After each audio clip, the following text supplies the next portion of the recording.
All right, Shalom Aleichem. Our Yalkut Yosef class, Yalkut Tefilah. Welcome, everybody. Let's continue from where we stopped. Next halakha Yalkut Yosef brings down is how a person should avoid pride in Tefilah, and how does that come to realization? When he's praying somewhere high. You have a group of, let's say a million is praying outside somewhere, and you have a little bit of a step or a hill, and the guy says, no, I'm going to pray here. That's asur. Why? Unless you're praying above other people, it's gava. Unless, of course, the place has 4 amot of width, which is about 2 meters wide, and it has a height of like almost 2 feet, asarat tfachim, that's already like a stage.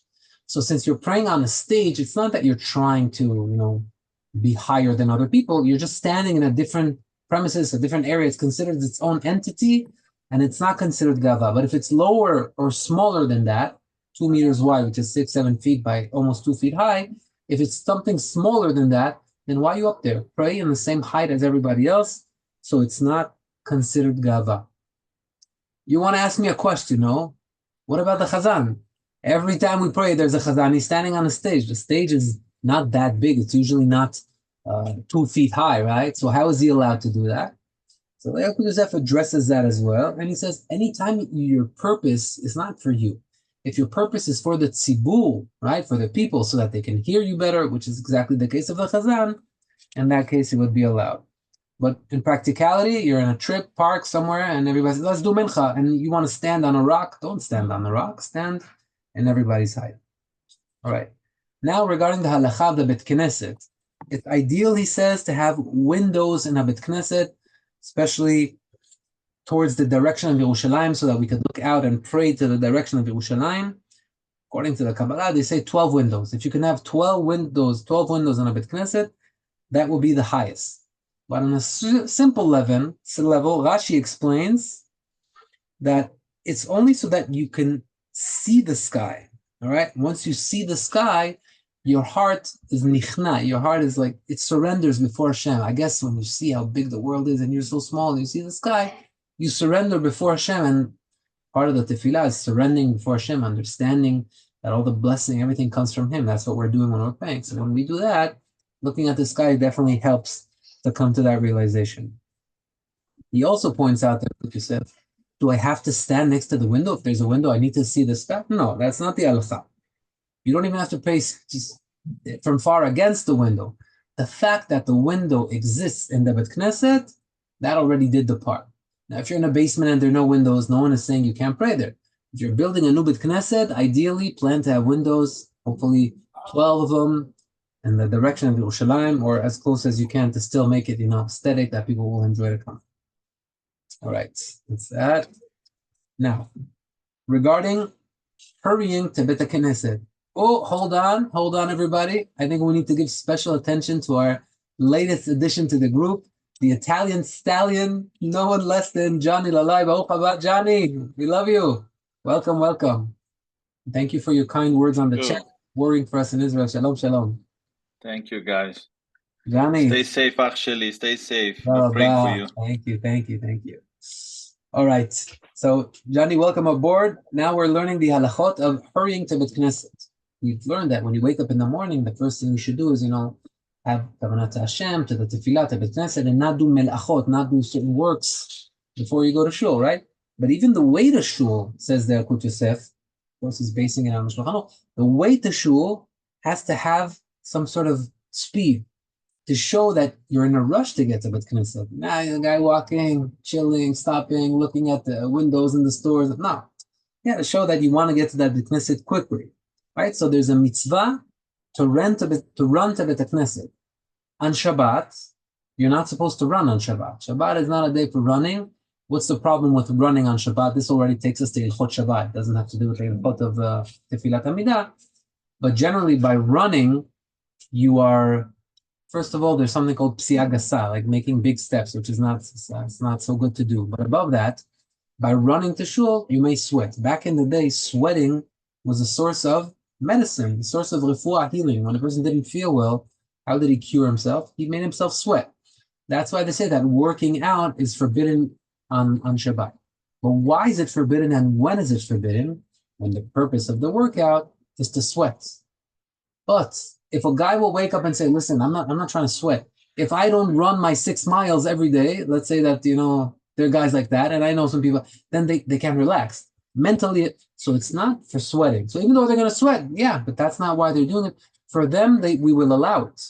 But for you, or if, let's say, kids are playing at home in the basement, according to the opinion which I hold by as well, that you are allowed to play with a ball on Shabbat, then kids that are playing, let's say, in the basement and now they're sweating. Is it a problem you're sweating? No one wants to sweat. They're sweating as a result of them occupying themselves by playing a game. By the way, in parentheses, I just said, but by the opinion that says that you're allowed to play with the ball on Shabbat, because the Shulchan Aruch says, Asur l'sachek b'chadur b'Shabbat. You are not allowed to play with the ball on Shabbat. So how am I, by the opinion, chas v'chalila, I'm going against Shulchan Aruch? Roshim explains, Rav Budbul explains, Rav Eliashiv explains, that back in the day, a ball, what was it made of? They would take dirty rugs, stuff that they were about to throw out, they would pile them together, and would basically be garbage. So that thing is muktzeh. You can't use it on Shabbat because it doesn't even have a name of a kli, of a vessel onto it. It's muktzeh, it's garbage. You don't treat it. But today, people pay for a ball. When you pay for something, obviously it's called a kli, it's called a tool. Tools you're allowed to use on Shabbat. A knife, a fork, that's a tool, right? Tools that you use from, you're allowed to use on Shabbat. According to that opinion, a ball has use on Shabbat. It's to relax the soul, it's for kids to play, etc. And therefore, even though in the Shulchan Aruch it says that it's forbidden, those that allow say, no, he was talking about the old bowl that was made from rugs, which were muktzeh. But the bowls of today that have monetary value, we're not going to say that they're muktzeh. And Rav Budbul bases it on Rav Eliashiv, the great Gadol, and therefore we hold. So if we're going to play with a ball on Shabbat, and we're going to sweat, our purpose is not sweating, that's allowed. Parentheses, not in public. It's not good to play ball in public because it's not for the honor of Shabbat, right? But let's say you have your own backyard or you're playing with your kids or something like that. That would be allowed according to the opinion. All right. So now, running to shul, as we said, on Shabbat, you're not supposed to run. But during the week, you can run. However, if running on Shabbat is forbidden, that's only stop. But if you're running the Bet Knesset, that would be allowed, which means you're allowed to rush to the mitzvah even on Shabbat, all right?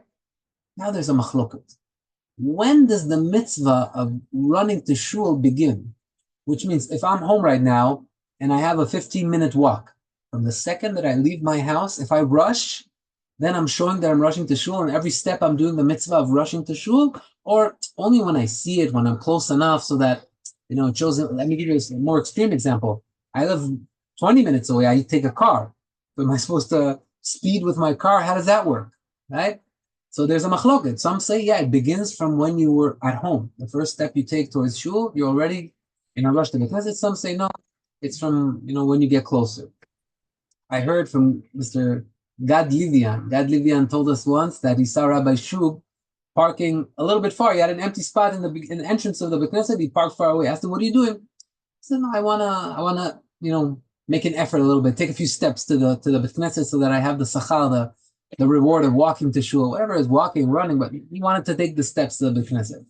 But either way, halacha lemaaseh, there's a machloket if it begins from home or from there. So whenever you can, in your heart have in mind, I'm walking a little faster because I want to get to shul, you're making a mitzvah by walking to shul. Okay.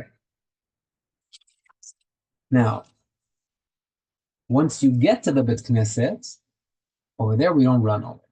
The Knesset is a place where you're supposed to be God-fearing. You should have imah, fear from God, like they say on Rosh Hashanah.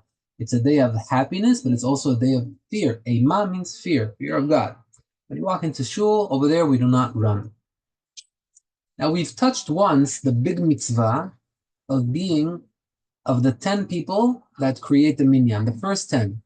Number 11 is not going to be like number 10, right? Also, number 10 is not like number 9. Earlier you come, the better, but the status of the first 10 people is higher than the people that came later because they created the minyan. Also, it is brought down by the Ari HaKadosh. Ari HaKadosh, the great Kabbalist that lived close to 500 years ago, that it is very good to walk into the Beit Knesset when your tefillin are already on you, right? Talit and tefillin, there's a big ma'ala, there's a big value in that. So now we're going to put them on a scale. Asks the Yalkut Yosef, I'm number 7 now. I have the ability to walk in and be from the first 10. Alternatively, I could put my tefillin outside. More people are going to walk in. And now I'm going to walk in number 12. What has more value? The Ari's opinion that, like the Mekubalim, that it's good to walk in with tefillin? Or is it better that I'm part of the first 10? Anybody want to guess what the Yalkut Yosef said? All right. Very good, Nick. That's the right answer. Even though Shulchan Aruch and Yalkut Yosef usually goes according to the Pshat, but over here you went with the Arizal, the Kabbalah opinion that walking into the Knesset with tefillin. So even if you're late, you have the ability, if it's comfortable, if it works for you, to put on the tefillin and walk into shul with them. It's a very big mala. It's greater than being of the first 10 that walk into the Bet Knesset. Now, regarding the location you pray in the Bet Knesset, there's a Gemara. The Gemara says, Kol הקובע מקום לתפילתו, whoever sets a steady, a קבוע, a steady spot for his tefillah, אלוקי אברהם בעזרו. The God of Abraham is with him. In other words, it has a high value. Hashem is with you when you pray in a steady place. Now, this could mean a steady Bet Knesset. There are 10 shuls. No, I always go to 130 or to Sha'arei Rachamim or to 50. That's my Bet Knesset Kavua. That has a value. But not only that, also inside the Bet Knesset, if you have a certain area that you usually sit in, you're also Mekayem, you're also bringing to fruition the expression of the Gemara, Kol הקובע מקום לתפילתו. He who brings a steady spot for him to pray. However, says the Yalkut Yosef, you're walking to the Bet Knesset and there's a guy in your seat. Hey, I want to have the God of Abraham beside me. I want to be in my seat. But what are you going to ask the guy to get up right now? What do you do? So says the Yalkut Yosef, if it's going to raise a machloket, if you're going to cause now fights between people, oh, I was here first, this, that, of course that's, you lose more than you gain, right? Or sometimes by doing something like that, even if the guy will say, oh yeah, sure, I'll get up. But in his heart, he's like, look at these people. It could make people have to be against, you know what I mean? You have to be careful with that. If you know the guy and he's very happy to give you the seat and he doesn't care, okay. But if it may cause, Rav Meir Eliyahu was saying he saw something very disturbing in the kotel. A guy walks into the kotel and you could tell the guy it's not his home court. He was wearing one of those kippot that looked like, he just got it. And you could tell whatever, I don't know, tattoos, whatever he had. And the Chabadnik in the entrance is like, come, put on tefillin. Puts on his tefillin and the guy says, Shema Yisrael, and he's, and then one guy sees that he pulls out an iPhone, the guy with the kippah, the new guy. And he comes to him, iPhone, in the kotel, internet, not kosher, what are you doing? The guy got so offended, so embarrassed, his face changed colors, he took off the tefillin, and he started leaving the kotel. So the Rav Meir Eliyahu saw him, he said, I stopped him on the way out. I said, well, why, what happened? He told him, Rabbi, the last time I stepped in the kotel was 5 years ago. After what happened, I don't see myself coming here ever again. Meaning sometimes a guy, what did he think? Oh, Hashem doesn't want us to look at the non-kosher stuff at the internet. I'm doing Hashem's will. Look what you caused. You have to have tact. You have to have, be a human being. Oh, you want to get the zechut of getting a good seat in the Bet Knesset, and on the price of that, you're going to make another guy not like you, have bad feelings about the Bet Knesset. You obviously lost much more than you gained. So everybody should use his mind. Ziv, I have a question. Actually, Gad Livian actually taught this a couple of years ago to me too, so it's funny you mentioned him. Are you supposed to stay within a certain amount of amot, like if it's your spot in the shul, your seat? Yeah. Some Gemara, like, I don't know what the number was, but he said you're supposed to really stay in the same spot, and God forbid if someone's in there, you definitely don't tell them to get up and move. Amazing. That's the next line that I have written down here that I pointed out. It says that ad arba amot, up to 4 amot, which is about 2 meters, 6-7 feet from your spot, meaning if your seat is here, but there are 4 or 5 seats around it, if it's still within 2 meters from that spot, that's considered that you're praying in the same spot. By the way, in Birkat Hamazon, they say whenever you say Birkat Hamazon, always say it where you ate, right? Don't be somewhere else. But the halacha is, say it where you ate means in the same room. As long as you're in that room, you see the seat that you've ate in, you're okay. You don't actually have to be sitting there. So if your cousin, your mother, or someone is sitting in that seat, you don't have to wait until they get up. Sit in the seat next door, you're good. As long as you're in the same room. But it's better to stay in the same spot if the seats are open and stuff, to kind of pray in the same spot. He doesn't differentiate between that. The Yalkut Yosef says up to 4 amot, is considered that you're in the same spot. So that whole even within the Arba Amot, like in that square, like if I go to Sha'ar Achim, I shouldn't be jumping around in different seats every week. I should really stay in the same spot. No, listen, as if you have a steady area, I would say in Sha'arei Rachamim, about 6 seats from where you're sitting, the 6 seats around you would all be considered that you're in the steady spot, and you get that value of Elokei Avraham Be'ezro. You don't have to specifically sit in that. Sometimes you obviously chose the seat because you have some sort of comfort. Maybe your kavanah is better. So I'm not touching that. That everybody, it's individual for him. But for the value, for the ma'ala of being praying in somewhere that you get the zechut that Elokei Avraham Be'ezro, as the Gemara says, for that, it's enough to have the vicinity of 400. Mr. Igal, you wanted to ask a question? I was going to ask the same thing, saying I remember hearing that if you're within 400, it's okay. So fantastic. All right. Great minds think alike. Ziv, question. Yeah. If I leave when I came into shul and I was the 10th one and I left and then someone else came in, do I still maybe went to go wash my hands or went to go get my tefillin from downstairs? Am I still counted as the 10th? No, once you were in there, you helped the minyan get created. A person has a bathroom break, and you're going to say he's not one of the 10. He created the minyan already. In your zechut, the guy could say Kaddish. They started Kaddish. Now you're walking out. It's okay. You want it? Okay. Yeah, you got it. Okay. Don't hold it in. We learned halachot. No, not, yeah. I'm kidding. But before we learn the halachot, you have to go to the bathroom, we go. But yeah, once you made it into the 10, Baruch Hashem, it's yours. Okay. All right. We've also learned in the past that you are not allowed to split up a minyan, which means 2 people have Kaddish and there are 20 people. No, I want to be Chazan. No, I want to be Chazan. Oh, let's make 2 minyanim of 10. We learned we don't do that. Why? Anybody remember the quote? I know you do. Yigal, don't answer. Anybody else? Berov Am Adrat Melech. Chazak u'baruch. Very good, Tomer. And when it's a greater crowd, there's a greater honor for HaKadosh Baruch Hu. Why am I bringing down this principle? Because the next halakha is going to ask, we're not breaking down a minyan, but I'm walking into a shtiblech. You know what a shtiblech is? In Bnei Brak, they have these places where you have 20 minyanim simultaneously happening. So the question is, you walk down to one of the kanisas and now you have 2 minyanim. One has 20 people, the one upstairs has 100 people. Is it greater for me to go to the one upstairs because it has more people? And then I'll be mekayem berov amadrat melech. Or I can go to the 20. We didn't split a minyan, I'm just choosing a minyan now. So the answer is yes, berov amadrat melech. However, if there's a justified reason that you'd rather go to the smaller minyan, for example, he gives a few examples. He says, if the chazan in the small minyan is a much more God-fearing person, I don't know how you measure that, but let's say, he's a big tzaddik and the guy upstairs is a regular guy, then even though there are less people, it would be justified for you to join that minyan. You have to understand the value of a chazan. He's representing the tzibur, right? Or even if inside that minyan, that's smaller, but you know who's praying there? All the guys from the kollel, all the guys that are learning all day. And upstairs, it's all the guys that came from work. I'm giving an example. So you're allowed to say, you know what? This is a smaller minyan, but this is a Torah minyan.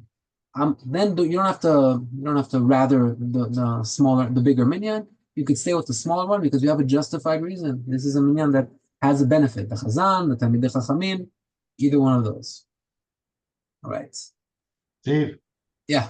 Oh. There's no halakha that says that you should go to the minyan that you usually go to. Irrelevant of size. Let's say your minyan usually is 20, and there's a bigger minyan next door that's 40 or 50 or 100. But it's no halakha that says you should go to the one that is counting on you and go on a regular basis. Of course there is. We kind of just learned it. הקובע, מקום לתפילתו, אלוקי אברהם בעזרו. Whoever sets a steady spot. If you have a קבוע minyan and that's your spot, you gain that benefit. You go there. Now I walked into a place that I don't know. I see 2, the big and the small. Now what do? Do I have to go to the big because it has more people?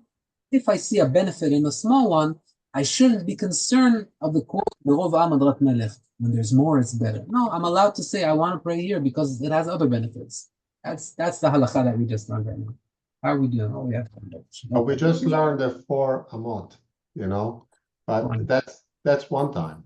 But, I usually go to social hall minyan, for example, on a daily basis. If Rabbi Bechaim next door has more guests, so There is no halakha that says you should stay where you are because that's your regular minyan. There is a minyan next door that's bigger. You should move to that one. You know, I'm not talking about the one day where you started. I'm talking about on a regular basis. I think that according to what we learned right now, there are benefits for both. There's a benefit in praying in your steady minyan because Abraham, בעזרו, you're going to the same, Bet Knesset. But let's say now, if you're asking me, I'm not talking about a specific rabbi, but let's say a chief rabbi walks in, Right. I want to be there. I may be missing out on, the steady opinion. But by the way, one opinion says that it exists even if you're in the same Bet Knesset. Another opinion says no, it has to be in the same spot. So you could also, maybe you could say that the whole premises is considered that. Either one you do is fine. So the problem begins if you go, against. If you're going to a smaller minyan because it's a faster minyan, but the guys there are not. There's no, you know what I mean. And that happens sometimes. I'm guilty also. You're in a rush. Of course, sometimes you're in a rush. You got to go. They do a breakaway minyan. This minyan takes half hour. This minyan takes 10 minutes. You have to have a justified reason to go to the small minyan, right? That's the idea. All right. Now, what happens? Okay, introduction. There's a halakha called Ein Ma'avirin ala mitzvot. We learned this. If I have talit and tefillin, we said if I touch the tefillin first, according to the Peshat, I have to first put on the tefillin. But the talit is first. No. Ein Ma'avirin ala mitzvot. Once I came across a mitzvah, I'm not allowed to neglect it. Asks the Yalkut Yosef, does this happen also with Batei Knesset? I'm driving right now to 130. On the way, I passed 54. Maybe it's considered en ma'avirim ala mitzvot. I have a Bet Knesset here. Why am I continuing to walk? I could walk into the Bet Knesset right there. Says the Yalkut Yosef, no, not at all. It doesn't come, it's not considered that you're passing on a mitzvah when you pass by a shul. On the contrary, he says, if you have a longer walk, then you also get sachar psiot, the reward of walking a lot to Bet Knesset. There's a reward, a specific reward that's called sachar psiot, the reward of footsteps. So no problem to do that, right? He says, as long as by making your way longer, then it's not going to cause you to have problems. What are the problems? So he brings a few examples. Let's say you're a guy that is a learner. All day you're learning. By walking now half an hour more to the faraway shul, it's going to take away half an hour away from your learning. Okay, don't do that. Or by walking more to that shul, on the way you're going to see some sites that are not sanua. He says, then what did you gain by going to your Bet Knesset and getting the rewards of steps when on the way your eyes got contaminated? Go to the closer one. But put that on the side. If it's just an issue of passing over a mitzvah, he says, no, you're not passing over a mitzvah. On the contrary, you're gaining because you're walking more. Now, it is ideal, and this not everybody could do this because the Bet Knesset has limited walls, right? But it is ideal to pray against the wall, which means even in front row, or even if you're not the front row, but if you're against the wall and no one is before you, or nothing is before you, let's put it like that, because a person is not considered a barrier between you and the wall. But ideally, you should try to get a wall. That's why you see sometimes in the Bet Knesset, people for Amidah, they stand against the wall. There's a value to that. I'll tell you a story in the Gemara. I was actually discussing this with my wife today. My wife and the siblings and the grandchildren, they're working on doing a shmooze in honor of my father-in-law because he hasn't been able to do a shmooze for a long time. So today everybody was putting together some divrei Torah. I think it's going to come after Rosh Hashanah, so you guys are going to see it. Bezrat Hashem. Hopefully it all goes smoothly. So we were discussing divrei Torah that maybe it could be nice to, but I'll do a spoiler. I don't think this one made the cut, but this is a nice story. The story is about Chizkiyahu HaMelech. Chizkiyahu was a righteous king, but he never got married and never had children. Why? Because he saw in Ruach HaKodesh that if that ever happened, he's going to have children that are going to be Rishayim. He didn't want to bring Rishayim into the world, so he didn't get married. Comes to them the Navi and rebukes him. Yeshaya Navi tells him, what are you doing? What about the mitzvah? Now, because you're not keeping the mitzvah, Hashem is going to take away your life. You're going to die, you're not going to live. So Chizkiyahu, of course, tries to justify himself. No, he says, well, it doesn't matter what you saw. You have a mitzvah, you got to do the mitzvah. Don't. Until when are you discussing esoteric high things? You have the mitzvah, you do the mitzvah. Who knows what's going to come out of you? So he says, you're going to die. So what does he tell the prophet? He says, with all due respect, please finish your prophecy and leave. Because I have a tradition from the house of my father. Chizkiyahu came from the dynasty of David HaMelech. The tradition of my father is, even if there's a sharp sword placed, there was a plastic sword here, and for some reason, I don't know, the kids left it, I wanted to, but I don't see it now. But even if a sword is placed on someone's neck, he shouldn't have fear. Hashem could always save you. And therefore, I'm going to pray to Hashem, and that's going to save me. And then it says that he turned to the wall. This is how we connect it to the story. He turned to the wall and prayed, and Hashem added for him another 15 years of life. Right? So the idea of the wall has a background. The Gemara explains, what does it mean he prayed to the wall? From the walls of his heart. Meaning that's how the Gemara explains it. His heart was all in. All right? So kavanah, or physical wall. Yalkut Yosef, physical wall, has an advantage. I think besides maybe the spiritual advantage that it may have, but you don't have any distractions. When the first thing you look at is a wall, there are less distractions, right? No, nothing is falling out of anyone's pocket, causing you to think about other things. You have more focus. If you can get the wall, very good. All right. The wall is made not to be distracted. Sorry? So to go to a wall is mainly to be able to focus on the prayers. That's how I explained it. I think that it helps you focus, but he didn't point out that that's, specifically the reason. I think that has a lot of sense to it, right? But there obviously is another reason, maybe a higher reason, which, the wall, Kir is also called according to the Kabbalah, let's not get it. Kir is a Kabbalah, according to the Shekhinah, to the Kabbalah is the Shekhinah. It has other Kabbalistic reasons. I don't know them, but I am aware that they exist. But either way, it's good to get the wall. All right. Now, what about pictures of tzaddikim? Someone has in his house a minyan, or maybe in the Bet Knesset, and they hang pictures of tzaddikim. He says, if these pictures stand above the height of a person, meaning they're not in your eyesight, they're high on the wall. Let's say it's a very high ceiling. All right. So those that hang those pictures have what to rely on, and you don't have to say a comment to the gabbai. All right. Unless you know that this gabbai will listen to you, because you're not supposed to have pictures in the Knesset. When you're praying, you're not supposed to look at any entity, body, whatever it is, all right? Same thing with lions on the Heichal. Sometimes people have these statues of lions, or even on the Parochet, they have pictures of the animals, right? Or statues. He says, all of these are an issue. He says, however, when you comment, don't always comment. You have to make sure that it will be done in peace. Since the people that do it have what to rely on, we're against it. But since they have what to rely on, you have to make sure you're not offending, and maybe you'll just cause a war. Then again, sometimes you lose more than you gain. If you're building a new one, you want to ask a Rav what to do. No lions, no statues, no pictures. That would be the highest level, the most ideal. All right, we'll stop over here, gentlemen. Zaku Baruch, I want to take the opportunity to apologize if Chas v'Chalila I ever missed or didn't give a person the right attention. You're trying good. This is Zoom. It's not human being like seeing each other. But we try our best, Mizrat Hashem. I also want to wish you a Shana Tova U'Metuka. I can't put enough emphasis, guys. Prayer. You have to focus on this day. Tefilah for our families, for our children, for our Parnassah, for Am Yisrael.